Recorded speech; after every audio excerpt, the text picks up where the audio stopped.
नमस्कार, आपका पसंदीदा डिबेट शो देश का सवाल लेकर हाजिर हूं। मैं हूं मनीष अवस्थी। हो सके तो कोई सौदा न करना, मैं पिछली मोहब्बत में सब कुछ हार आया हूं। मगर शिवसेना के लिए कांग्रेस और एनसीपी से मोहब्बत में सौदेबाजी मजबूरी बन चुकी है, और मजबूरी भी ऐसी कि मातोश्री की दीवार लांघकर उद्धव ठाकरे आज खुद कांग्रेस नेताओं की शर्तें सुनने होटल ट्राइडेंट, जी हां, समंदर किनारे होटल ट्राइडेंट पहुंचे। मगर क्या बात हुई ये नहीं बताया। सूत्रों के मुताबिक सीएम पद की हसरत पूरी करने के लिए उद्धव को कांग्रेस एनसीपी की कई ऐसी शर्तें माननी पड़ेंगी जो सत्ता से लेकर विचारधारा तक के स्तर पर शिवसेना के लिए आसान दिखाई नहीं देती। आज इसी मुद्दे पर चर्चा होगी, मगर आप पहले देखिए हमारी ये रिपोर्ट।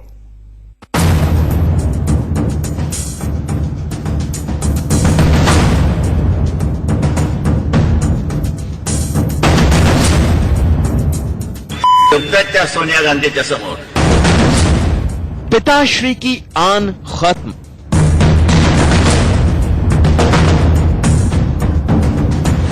मातोश्री की शान खत्म, बेटे श्री के लिए खुमान खत्म। तो कल पहली बार मैंने संपर्क किया है और मैंने कहा कि अगर कुछ अलग करना चाहते हैं तो हम साथ हैं। जिद बस कुर्सी पाऊं, का मुख्यमंत्री जो है महाराष्ट्र का मुख्यमंत्री बाघ बोले म्याऊं म्याऊं।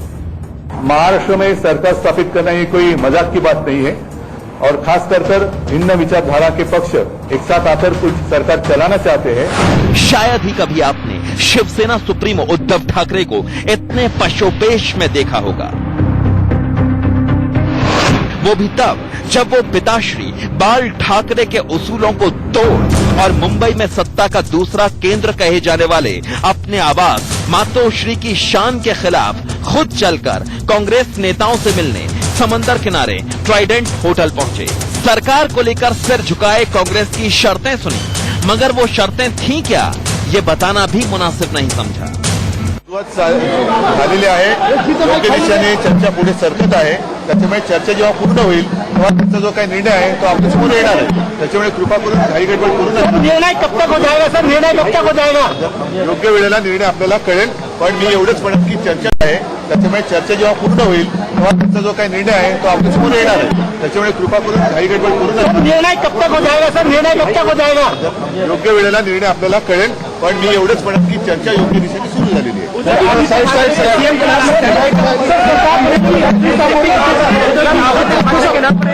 खबर है कि जिस तरह अपनी शर्तों पर बीजेपी को पानी पिलाकर शिवसेना ने गठबंधन तोड़ा, अब एनसीपी और कांग्रेस ने उसके सामने वैसी ही शर्तें रख दी हैं।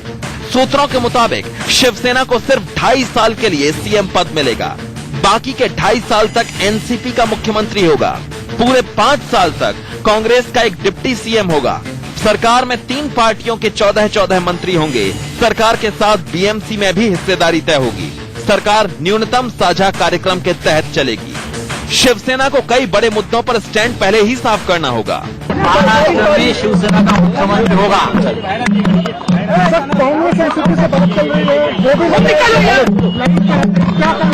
बात चल रही है, शिवसेना का ही होगा।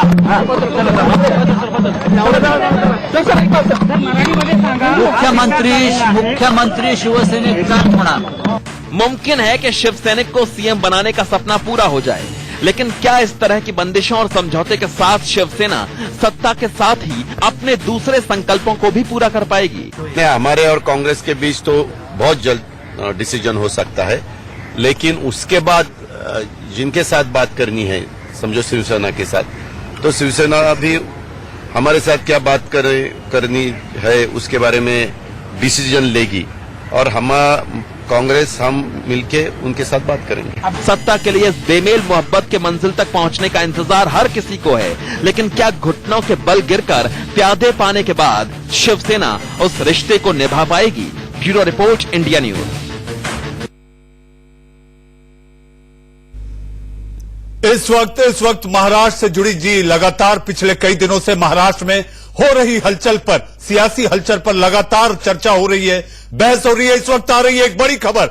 जी हां, गृह मंत्री अमित शाह और बीजेपी अध्यक्ष अमित शाह का बड़ा बयान, महाराष्ट्र के राज्यपाल के बचाव में उतरे अमित शाह। कहा 18 दिन से कहां थी ये पार्टियां, क्यों नहीं बनाई सरकार। इस वक्त की सबसे बड़ी खबर, गृह मंत्री अमित शाह का सबसे बड़ा बयान, 18 दिन में किसी ने दावा क्यों नहीं किया। कि जब 8:30 बजे तक का वक्त दिया गया था, फिर जल्दबाजी क्या थी, 5 बजे क्यों राष्ट्रपति शासन लागू कर दिया गया। देखिए, राष्ट्रपति शासन लगाने की प्रक्रिया पर जो विपक्ष की प्रतिक्रिया है मैंने पूरी सुनी है। ये एक कोरी राजनीति है, इसके अलावा कुछ नहीं। कहीं पर भी मेरी दृष्टि से राज्यपाल महोदय ने कहीं पर भी संविधान को तोड़ने मरोड़ने का कोई प्रयास नहीं किया है। जहां तक ये पर्टिकुलर सवाल जो आपका है कि 8:30 तक का शाम का समय दिया था और बीच में राज्यपाल महोदय ने राष्ट्रपति शासन की अनुशंसा कैसे की, मैं आपको बता दूं कि शायद वो अपने साथी को पूछते नहीं है। लगभग 11:30 से 12 के बीच में एनसीपी ने पत्र लिखकर अपनी असमर्थता जता दी थी कि आज शाम 8:30 बजे तक हम सरकार नहीं बना सकते। उसके बाद में राष्ट्रपति महोदय को 8:30 बजे तक रुकने का कोई औचित्य ही नहीं। लेकिन इतनी जल्दी क्या थी, मतलब अगर जैसे अरुणाचल में या गोवा में बहुत वक्त दिया जाता था, तो फिर ऐसे क्यों था कि इतनी जल्दी क्या थी। कहीं पर भी इससे ज्यादा समय नहीं दिया, यहाँ जल्दी नहीं की गई, 18 दिन का समय दिया है। न्योता देने के बाद पहले मेरी बात सुन लीजिए ना, पूरी प्रक्रिया में बताता हूँ कि असेंबली की नोटिफिकेशन के बाद 18 दिन तक राज्यपाल ने राह देखी और 18 दिन तक कोई भी पार्टी अथवा पार्टियां अगर उनके पास बहुमत है तो राज्यपाल को कभी भी अप्रोच कर सकते हैं। न्योता देने का तो तब समय आया जब विधानसभा की अवधि समाप्त हो गई। 9 तारीख को विधानसभा की अवधि समाप्त हो गई, विधानसभा के 5 साल समाप्त हो गए, तो राज्यपाल को एक्शन लेना होता है। तो उन्होंने हर एक पार्टी को लिखकर रिकॉर्ड के लिए पूछा। अन्यथा जब विधानसभा नोटिफाइड हो जाती है और उसकी अधिसूचना बाहर आने के बाद तुरंत ही कोई भी पार्टी अथवा पार्टियों का समूह बहुमत बनाकर राज्यपाल महोदय के पास जा सकता था। ना शिवसेना गई है, ना एनसीपी गई, ना कांग्रेस गई, ना हम बना पाए हैं, मतलब भारतीय जनता पार्टी बनाई है। तो राज्यपाल क्या करते हैं। और दूसरी बात ये कह रहे कि हमें 1 दिन दिया, हमें 2 दिन दिया, सबको समय ही दिया है भाई, अब समय है ना। आज भी अगर किसी के पास बहुमत है तो राज्यपाल महोदय का संपर्क करके वो दावा कर सकता है। देखिए, राज्यपाल का कर्तव्य होता है कि जब सरकार बननी चाहिए, है ना, कर्तव्य ये होता है कि सभी पार्टियों को एक अपॉर्चुनिटी दें कि सरकार बने। और वो जानते थे कि सब एक दूसरे से मिल रहे हैं, और अगर भंग नहीं कर रहे तो फिर राष्ट्रपति शासन लाने की क्या जरूरत। इसलिए जरूरत थी कि आरोप ये भी लग सकता है कि अन्यथा आप भारतीय जनता पार्टी की सरकार, टेम्पररी सरकार को चला रहे हैं। और जहां तक लोगों को मौका देने का सवाल है, मैं आपको बता रहा हूं स्मिता जी, आज भी मौका है, आज भी वो इकट्ठा होकर अभी जा सकते हैं राज्यपाल के पास। संख्या है तो संख्या बतानी पड़ेगी। अगर संख्या बन जाती है तो कोई भी, आज भी हम भी संपर्क करते हैं, वो भी संपर्क कर सकते हैं। मौका न देने का सवाल ही कहाँ है। तो क्या आप संपर्क करेंगे, क्या आपके बैकरूम। देखिए, मैं इस बात पर नहीं हूं, मैं इस बात पर हूं कि इस मुद्दे पर विपक्ष कोरी राजनीति कर रहा है और एक संवैधानिक पद को राजनीति के अंदर इस तरह से घसीटना मैं नहीं मानता लोकतंत्र के लिए स्वस्थ परंपरा है। और जिनको भी मौका चाहिए उनको आज भी मौका है। उल्टा उनको तो 2 दिन मांगते थे, हमने 6 महीना दे दिया है। मैं आज कहना चाहता हूं कि राज्यपाल महोदय ने सबको 6 महीने का समय दे दिया, बनाओ भाई सरकार। तो जो शिवसेना कह रही है कि ये एक तरफा फैसला था राज्यपाल का, क्या आप उसे बिल्कुल ही। मैं मानता हूं कि राज्यपाल महोदय ने उचित ही काम किया है, क्योंकि आज भी सभी लोग सरकार बना सकते हैं। अगर बहुमत है तो आज तक नहीं गया, चलो 1 दिन की जगह 2 दिन करते, आज ये तो 5वां दिन है शिवसेना को मौका दिए हुए। आप जो 6 महीने कह रहे हैं, 6 महीने का मतलब है कि 6 महीने तक भंग नहीं होगी सरकार। नहीं, सुसुप्त अवस्था में ही डाला है। हाँ, अभी भी हाँ। वो तो निर्णय राज्यपाल महोदय को करना है, मुझे नहीं करना है आगे क्या करना। परंतु अभी सबके पास समय है, कोई भी जा सकता है। किसका मौका छीन लिया, कैसे मौका छीन लिया, मेरी तो समझ में नहीं आता। कपिल सिब्बल जैसे विद्वान वकील इस प्रकार की बचकाना आर्ग्यूमेंट्स, बचकाना दलीलें देश के सामने रखते हैं कि हमारा मौका छीन लिया। अरे भाई, आपको मौका है ही, आप बनाओ ना। पर ये क्या कॉन्स्टिट्यूशनली सही है? यानी कि सिंगल लार्जेस्ट पार्टी जो है वो कोशिश ही नहीं कर रही है, और ऐसे लग रहा है जैसे कि मैंडेट आप उसका मजाक उड़ा रहे हैं। देखिए, हम जरा भी मजाक नहीं उड़ा रहे हैं। हम एक अलायंस में चुनाव लड़े थे, हम सिंगल लार्जेस्ट पार्टी थे, मगर हम काफी सीटें नहीं लड़े थे, हमारी साथी दल लड़ा था। जब साथी दल ने कंडीशन ऐसी रखना चाहिए जो हमें स्वीकार्य नहीं है, और हम अकेले सरकार नहीं बना सकते, हमारे पास 105 सीटें हैं, तो हम क्या कर सकते हैं। मगर जो लोग दावा कर रहे हैं कि हमें सरकार बनाने का मौका मिले, मौका मिले, मौका मिले, मौका मिले, तो उनके पास मौका है। ये स्पष्टता के लिए ही मैं आज आपके साथ ये संवाद कर रहा हूं। जी सर, बीजेपी जो है मतलब एक जहर पी के उन्होंने जम्मू कश्मीर में पीडीपी के साथ मिलकर सरकार बनाई थी। नहीं, आपकी दोनों विचारधाराएं बिल्कुल ही अलग थी, फिर भी आप सरकार बना पाए। लेकिन शिवसेना की कौन सी ऐसी बात है जो बिल्कुल नामंजूर थी कि मैंडेट होने के बावजूद? देखिए, मेरी पार्टी का संस्कार नहीं है कि एक कमरे में हुई बातों को हम सार्वजनिक करें, और करना भी नहीं चाहिए। सार्वजनिक जीवन की एक गरिमा होती है, परंतु मैं इतना निश्चित मानता हूं कि राज्यपाल शासन डालने से अगर किसी का नुकसान गया है तो भारतीय जनता पार्टी का हुआ है, क्योंकि हमारी केयरटेकर गवर्नमेंट चली गई है। देवेंद्र फडणवीस मुख्यमंत्री महाराष्ट्र का हुआ है जो उस वक्त थे, क्योंकि उनकी केयरटेकर गवर्नमेंट चली गई, विपक्ष का नहीं हुआ है। अगर वो चाहते कि इस प्रकार का एक भ्रांति खड़ा करके देश की जनता की हम सिंपैथी गेन करें, तो मुझे लगता है कि इस देश की जनता की समझ पर उनको भरोसा नहीं है। सिर्फ नुकसान आप कह रहे हैं बीजेपी का है, क्या नुकसान लोगों का नहीं है कि विश्वासघात हुआ है कि ये इस? मगर हमने तो नहीं करा है, हमने तो नहीं करा है। तो किसने? हम तो तैयार थे शिवसेना के साथ सरकार बनाने के लिए, मगर शिवसेना की कुछ चीजें ऐसी थी जो हम मान नहीं सकते हैं। पहले से तो था, सार्वजनिक प्रचार में मैंने कम से कम 100 बार कहा, प्रधानमंत्री जी ने कई बार कहा, और स्वयं देवेंद्र फडणवीस ने कई बार कहा कि अगर हमारी यूटी की सरकार आती है, बहुमत आता है, तो मुख्यमंत्री देवेंद्र फडणवीस बनेंगे। किसी ने कॉन्ट्राडिक्ट नहीं किया। अब कुछ नई शर्तें आती हैं, तो हमारे लिए इस पर हमारा रिजर्वेशन भी है।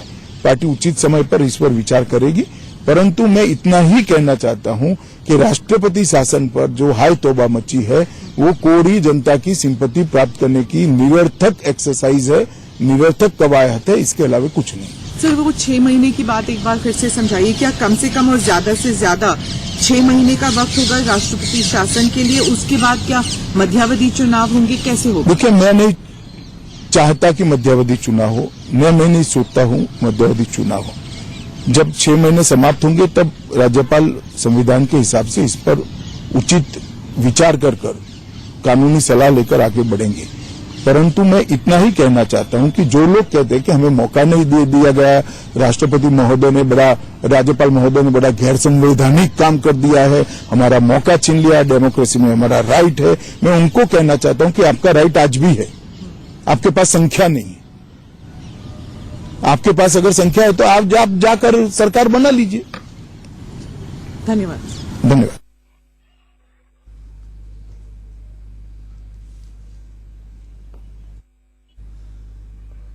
गृह मंत्री अमित शाह का इंटरव्यू आप देख रहे थे। जो हाय तौबा महाराष्ट्र में राष्ट्रपति शासन लगने के बाद हुई, उस पर खुलकर अपने विचार, अपनी बात और अपनी विचारधारा को वो रख रहे थे। उन्होंने साफ तौर पर साफ किया कि राष्ट्रपति शासन में राज्यपाल से कोई चूक नहीं हुई है। राज्यपाल ने जो किया वो बिल्कुल संविधान के दायरे में रहते हुए किया। इतना ही नहीं तो राज्यपाल के बचाव में उन्होंने ये तक कह दिया कि 18 दिन थे। अगर किसी को ऐसा लग रहा था कि वो सरकार बना सकते थे तो 18 दिन तक कहां गायब थे। उन्होंने साफ तौर पर यह भी कह दिया कि मैं यानी अमित शाह, प्रधानमंत्री और स्वयं देवेंद्र फडणवीस ने कहा था कि मुख्यमंत्री की बात जब आएगी तो वो केवल देवेंद्र फडणवीस ही नाम होगा। इस बात का जिक्र भी अमित शाह ने अपने इंटरव्यू में किया। राष्ट्रपति शासन से अगर किसी को नुकसान हुआ है तो वो कोई और दल नहीं, केवल और केवल बीजेपी को नुकसान हुआ है। जी हां, अमित शाह, बीजेपी अध्यक्ष गृह मंत्री अमित शाह का पहला इंटरव्यू महाराष्ट्र के राष्ट्रपति शासन के बाद।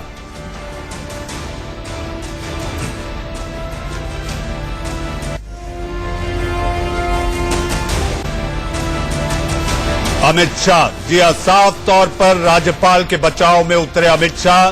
जिस तरह से पक्षपात की बात और आरोप लग रहे थे भगत सिंह कोश्यारी पर महाराष्ट्र के राज्यपाल, उनका सीधा बचाव करते हुए एक सवाल के जवाब में उन्होंने कहा कि यही फॉर्मूला था, चाहे वो कर्नाटक हो चाहे मुंबई, कहीं भी पक्षपात नहीं किया गया।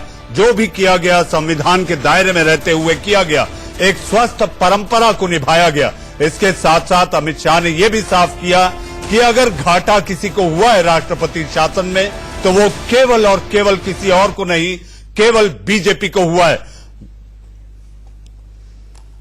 हमारे साथ आज इस पर बहस करने के लिए मेहमानों का एक पैनल है। जी हां, मेरे साथ स्टूडियो में अनिला सिंह जी हैं, बीजेपी की प्रवक्ता धीर गंभीर। इस पर आपका रिएक्शन लूंगा, लेकिन उससे पहले मैं मेहमानों का आपसे तारुफ करा दूं। मेरे साथ संजय द्विवेदी जी हैं जो शिवसेना का पक्ष रखेंगे।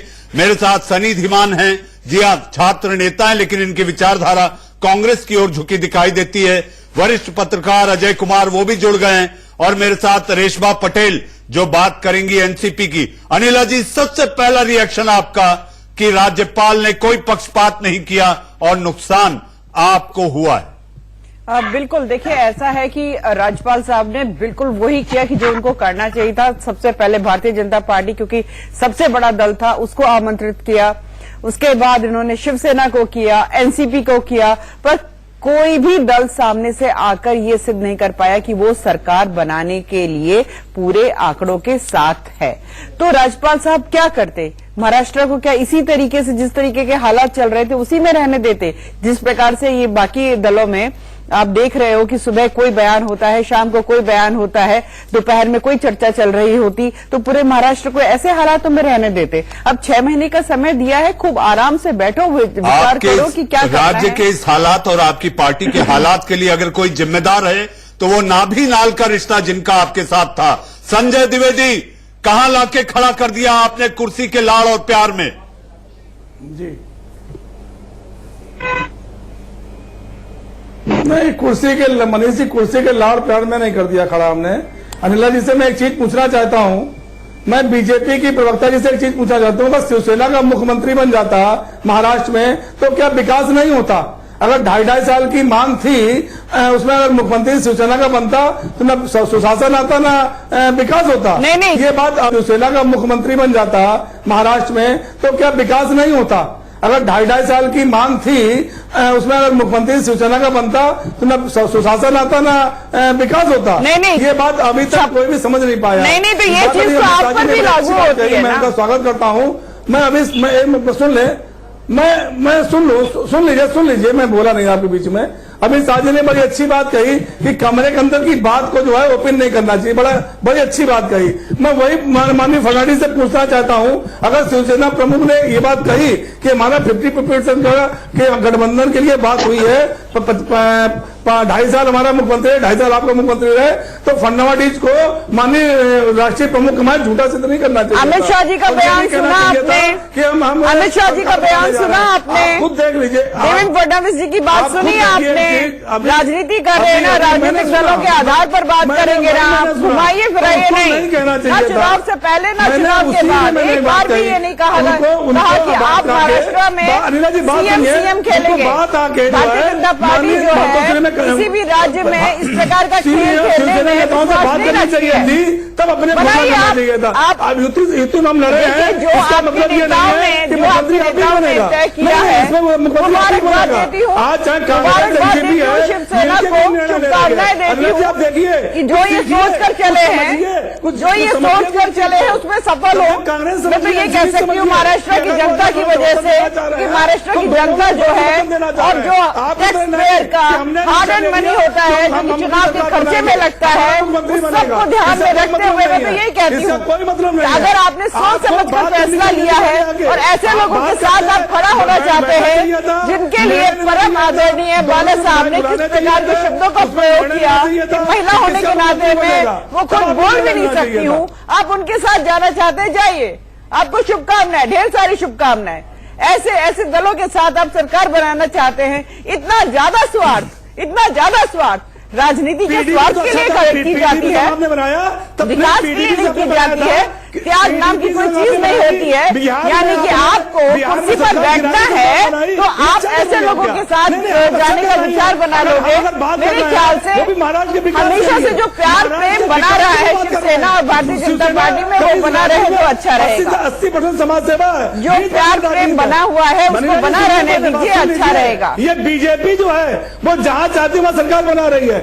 अनिला जी सुन लीजिए, एक बात द्विवेदी जी आप समझाइए। द्विवेदी जी मेरा एक सवाल आपसे है। द्विवेदी जी शांति से गंभीरता से सुनिए, मेरा सवाल है, नाभि नाल का रिश्ता था, सत्ता लोलुपता में आप जुदा हो गए, क्योंकि मैंने अपने स्वर्गीय पिता बाला साहब ठाकरे को यह वचन दिया था कि एक दिन मैं राज्य में आपका सीएम होगा। जी आपने ये दिया। अब इसके साथ साथ आप अपने अतीत की विचारधारा भूल गए और भविष्य यानी अपने बच्चे के लिए आप मुंबई की गली गली घूम रहे हैं। वो शेर की दहाड़ कहां गई जहां पर जिस देहरी पर आकर बड़े से बड़े नेता, बड़े से बड़े फिल्मी हस्ती, बड़े से बड़े उद्योगपति और इतना ही नहीं तो माइकल जैक्सन तक वहां आके ताता थैया किया। आज आपको अपनी दीवार लांग कर जाना पड़ रहा है। मनीष जी मैं थोड़ी बात आपको जवाब दे लूं, बात सुन लीजिए हमारी बात। मनीष जो आपने अभी एक आरोप लगाया शिवसेना पे कि आप सत्ता के लिए परेशान है, आप मनीष जी मेरी बात सुन लीजिए, मेरा जवाब सुन लीजिए। आपने जो बात कही कि सत्ता के लिए हम परेशान है, भारतीय जनता पार्टी ने 2014 में शिवसेना भारतीय जनता पार्टी अलग अलग चुनाव लड़ी थी। इन्होंने एनसीपी से जो एनसीपी से समर्थन लेकर सरकार बनाई थी, शिवसेना उसमें शामिल नहीं थी। बाद में जब शिवसेना शामिल हुई है तो उन्होंने मंत्री पद मांगा, न उन्होंने मंत्रिमंडल का बंटवारा किया। जो बीजेपी के नेताओं ने कहा उसको सब स्वीकार किया।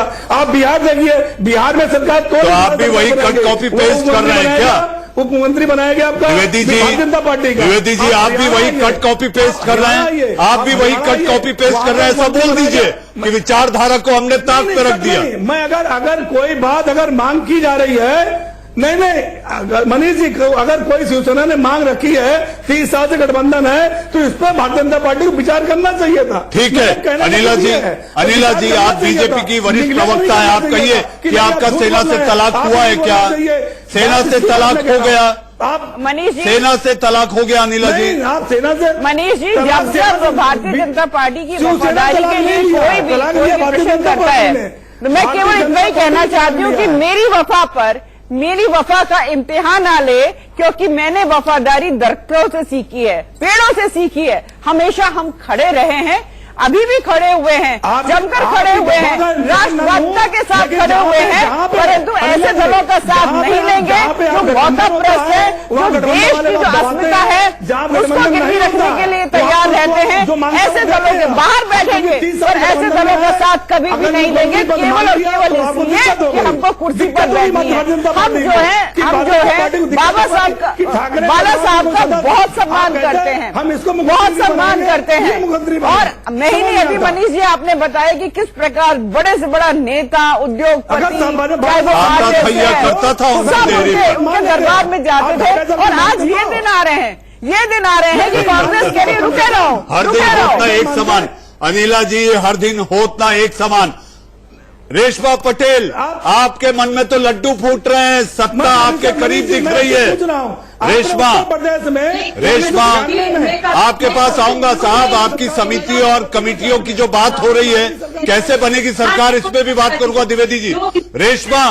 रेशमा बैठकों के दौर जारी हैं, जो आपके नेता कबड्डी के खिलाड़ी हैं।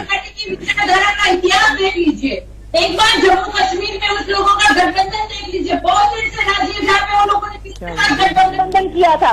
यहाँ पे बात उन लोगों की सत्ता बनाने की थी, वो लोग नहीं बना पाए, बीजेपी नहीं बना पाई, इसलिए हमने किया कि हम महाराष्ट्र की जनता का मैंडेट का अपमान नहीं करेंगे। उन लोगों ने पिछली बार क्या हुआ था 2014 में रेशमा 2014 में ऐसा क्या हो गया था? बहुत अच्छी रेशमा जी बात कर रही हैं। देखिए मनीष जी, मैं यहाँ पे स्पष्ट रूप से बताना चाहती हूँ कि बार बार आरोप लग रहा है कि एनसीपी ऐसा कर रही है, शिवसेना ऐसा कर रही है, पुत्र मोह में ऐसा कर रही है। मैं बीजेपी की प्रवक्ता से पूछना चाहती हूँ, पुत्र मोह में अमित शाह ने क्या क्या किया? क्रिकेट में डाल दिया आपने, क्या किया? कैसे डाल दिया? अमित शाह जी के पुत्र जो है राजनीति में नहीं है। अरे अपनी जानकारी तो कम से कम। अनिला जी मुझे एक छोटा सा ब्रेक लेना है। जी हाँ, महाराष्ट्र की सियासत पर मची हाई तौबा पर हमारा ये देश का सवाल जारी है। एक छोटे से ब्रेक के बाद आप बने रहिए इंडिया न्यूज, देश की धड़कन पर। वो पार्टियां जो सरकार नहीं बना पाई, अमित शाह का सबसे बड़ा बयान महाराष्ट्र में राष्ट्रपति शासन के बाद। जी हां, राज्यपाल भगत सिंह कोश्यारी के बचाव में उतरे अमित शाह। फडणवीस के नाम पर चुनाव लड़ा था। मेरे साथ साथ प्रधानमंत्री नरेंद्र मोदी ने कहा था दिल्ली में नरेंद्र, मुंबई में देवेंद्र। जी हां, और इसके साथ साथ मुख्यमंत्री देवेंद्र फडणवीस ने भी तब ये कहा था कि सीएम की सीट है, रिजर्व है। अगर किसी को आपत्ति थी तो उसी समय किसी ने इसका विरोध क्यों नहीं किया? अमित शाह का बड़ा बयान राष्ट्रपति शासन के बाद। गृह मंत्री अमित शाह का पहला इंटरव्यू।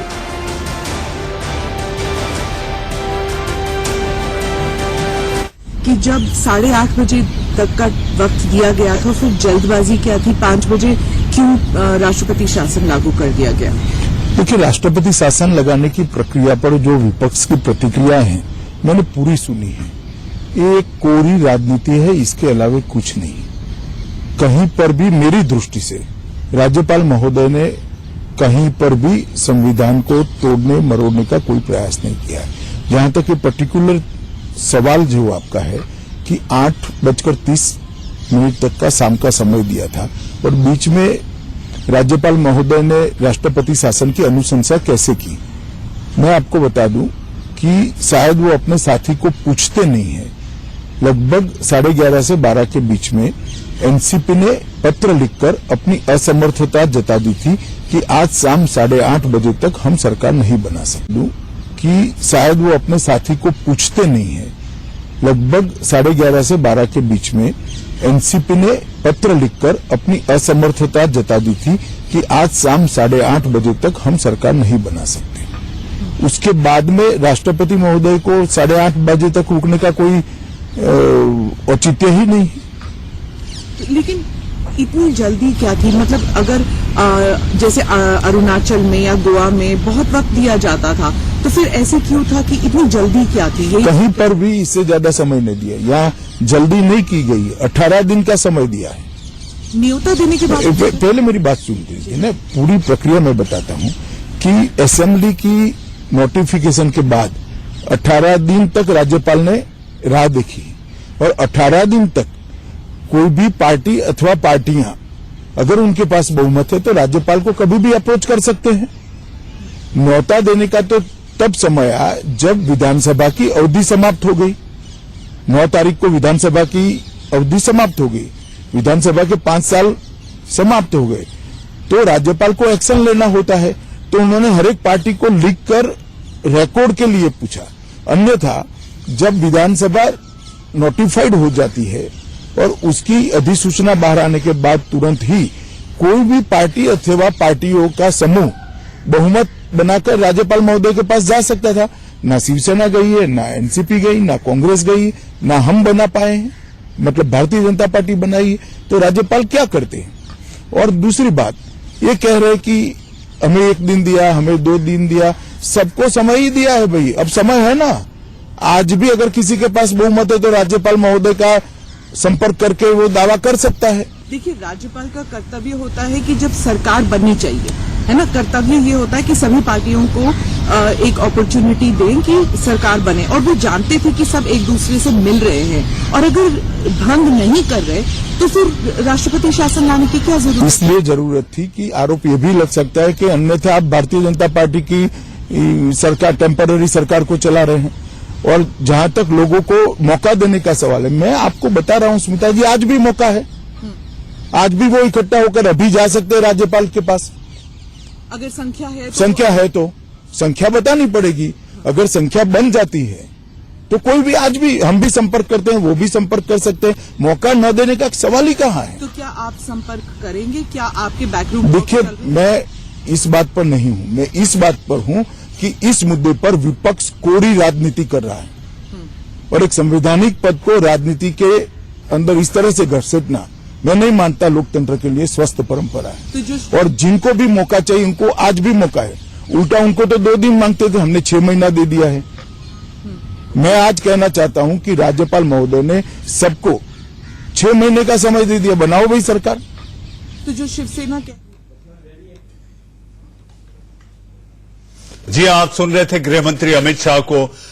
लोकतंत्र हमेशा लिखित कानून से नहीं बल्कि सुस्थापित परंपराओं से भी चलता है और मुझे ऐसा लगता है कि ये सियासी दल भूल गए कि आखिर ये जनता के बीच किन मुद्दों को लेकर गए थे, किस विचारधारा को लेकर गए थे। लेकिन जैसे ही सब कुछ बदला तो सत्ता लोलुपता ने जनादेश का अनादर कर दिया। अनिला जी, आपकी भी पार्टी सक्रिय है। नारायण राणे की अध्यक्षता में एक समिति बनी है और उन्होंने साफ कहा है कि हम भी काम पर लग गए। कैसे बनेगी सरकार? देखिए, ऐसा है कि ये प्रश्न तो आप उन्हीं से पूछ लीजिए ना, जो आप मुझसे पूछ रहे हैं कि कैसे बनेगी सरकार। पर अभी तो सोचने वाला विषय ये है कि तीनों जो दल साथ में आकर सरकार बनाने का पूरा सपना देख रहे हैं। मैं ये पूछना चाहती हूँ शिवसेना से, चिट्ठी मिल गई क्या, या अभी भी वो गाना गुनगुना रहे हैं चिट्ठी आएगी आएगी वाला? चिट्ठी आ गई कि नहीं आ गई? आ गई है तो बताएं, नहीं आई है तो उत्तर दीजिए महाराष्ट्र की जनता को। दगा दिया, धोखा दिया। 11.23 करोड़ की जो आबादी है महाराष्ट्र की, उस आबादी को धोखा दिया गया। लेकिन एक चीज कांग्रेस क्यों धोखा दे रही है? कांग्रेस जवाब दे ना। सर्वोच्च अदालत का जो फैसला आया है उसमें अगर कैलकुलेशन करें तो क्या आप लोग ये सोचेंगे कि उसके आधार पर जो कर्नाटक में हुआ वही नाटक महाराष्ट्र में हो, जिसके तहत आप विधायकों से इस्तीफा दिलवाएं और आप अपनी सरकार बनवाएं? सनी, मैं आऊंगा आपके पास। अनिला जी, फिर मैं द्विवेदी जी के पास और फिर सनी और सरकार बनाने। देखिए मनीष जी, पहली बात तो ये कि कर्नाटका के विषय में अभी आपने एक प्रश्न पूछा मुझसे, परंतु मैं तो ये पूछना चाहती हूँ, क्या तमाशा किया था कांग्रेस ने वहां पे? जेडीएस के मुख्यमंत्री को बैठाया और वो मुख्यमंत्री पता नहीं कितनी बार पब्लिकली रोए हैं कि कांग्रेस वाले मुझे सरकार चलाने नहीं देते हैं। तो आज अभी आपके पार्टी के नेता भी रहे थे कि हमारी सरकार चली गई, इस बात का दुख है। वो अगर दुख ये होता कि जनादेश के हम विश्वास और महत्वाकांक्षा पर नहीं उतर पाए तो ज्यादा बेहतर होता है। नहीं, देखिए अमित भाई ने जो कहा उसका मतलब समझिए, वो दुखी है महाराष्ट्र की जनता के लिए। जैसा मैंने अभी कहा, 11.23 करोड़ की जो आबादी है महाराष्ट्र की, उसके साथ धोखा हो रहा है, दगा हो रहा है। ये दल मिलकर धोखा कर रहे हैं और ये जो कांग्रेस है जिसका इतिहास है धोखा देने का लगातार, वो और एनसीपी मिलकर कर क्या रहे हैं? क्यों नहीं चिट्ठी दे रहे शिवसेना को? शिवसेना के साथ नहीं मिल रही? 18 दिन तक आपके नेता ना तो किसी का फोन उठाए ना किसी से मिले। जब आपको ये लगा 18 दिन बाद आप कहते हैं कम समय मिला, आप किसी का फोन नहीं उठाए। आप अपने बीजेपी, आप जिसके दल के साथ 3 दशकों का आपका रिश्ता था, आपने उसकी नहीं मानी और अब आप गली गली बंजारे की तरह घूम रहे हैं। मैं जवाब दे लूं? नहीं मनीष जी, मैं जवाब दे दूंगा आपकी बात का।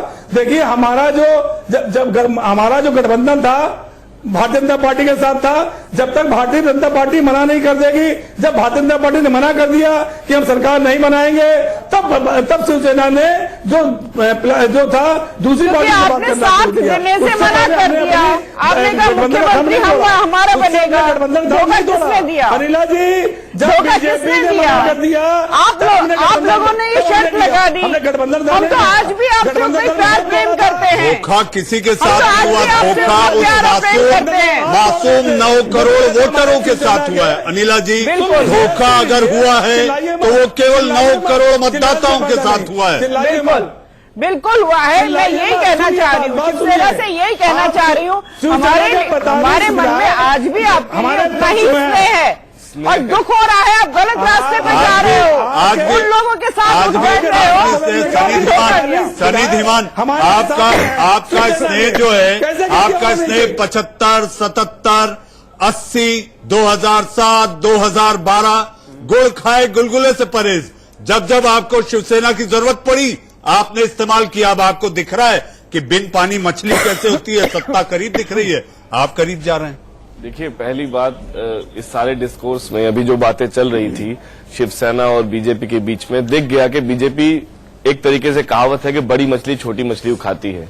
शिवसेना को ये डर है कि बीजेपी जिस तरीके अजय जी आपके पास आ रहा हूं मैं, जिस तरीके से बीजेपी जो है एक बड़ी मछली बनके जो ऑपरेशन कमला जो करते हैं, अमित शाह जी जो करते हैं कि आप करोड़ों रुपए, सैकड़ों करोड़ रुपए एक एक एमएलए को आप ऑफर करते हैं और आप चाहते हैं कि वो एमएलए रिजाइन करे, जैसे कर्नाटक में हुआ। अब वो दोबारा चाहते, इसलिए आपको लंबा समय चाहिए था, इसलिए आपने राष्ट्रीय शासन लगाया। राष्ट्रीय शासन लगाया, कोई प्रमाण है आपके पास? मैंने पहले ही कहा, लोकतंत्र लिखित कानून से ज्यादा सुस्थापित परंपराओं से चलता है। रही बात, देखिए, इस सारी बातों में शिवसेना बीजेपी के बारे में बातें तो जरूर हो रही हैं, लेकिन महाराष्ट्र की जो जनता, जिसने नई सरकार के गठन की एक बात कही थी, लेकिन बीजेपी ने, क्योंकि जो बीजेपी की जो पूरी जो मंशा रही है, वो छोटी पार्टी को खत्म करके अपना मैक्सिमाइज अपना रिसोर्स करने की रही है।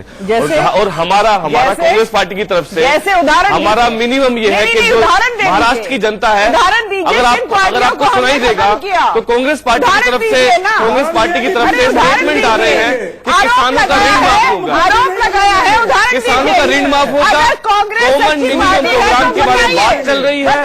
इसलिए शिवसेना के साथ में अगर सरकार बनती भी है तो सरकार जनता की होगी, जनता के कामों के लिए वो सरकार होगी। अभी जो बीजेपी के मुख्यमंत्री की बात चल रही थी, क्योंकि कांग्रेस सिर्फ एक ही बात कह रही है कि आप महाराष्ट्र जो है देश का सबसे समृद्ध स्टेट है, एक सबसे समृद्ध स्टेट रहा है, वहां पर अगर इकोनॉमी की हालत सुधरेगी तो देश में बदलाव आएगा। इसीलिए महाराष्ट्र में आपके पास पार्टी का प्रस्ताव है, कांग्रेस पार्टी का प्रस्ताव वहां रहा है कि द्विवेदी जी बनती है, द्विवेदी जी सरकार बनती है, द्विवेदी जी कल आपके नेता ने कहा है किसानों का ऋण माफ होगा। किसानों, हम जनता की बात कर रहे हैं। कल आपके नेता संजय राउत ने कहा है, उनका ट्वीट भी है, बच्चन साहब की एक लाइन कही थी उन्होंने, मुझे ऐसा लगता है कोशिशें 18 दिन में पूरी नहीं हुई और आप ये 3 तिगाड़ा काम बिगाड़ा, आपको नहीं लगता कि ये सरकार कैसे बनेगी? आपके नेता दूसरे नेताओं से मिलते हैं लेकिन ये नहीं बताएंगे क्या बातें हुई। मैं आपके पास आऊंगा, अजय कुमार जी के पास चलता हूं। अजय जी, दोस्त दुश्मन, दुश्मन दोस्त, विचारधारा कुर्बान।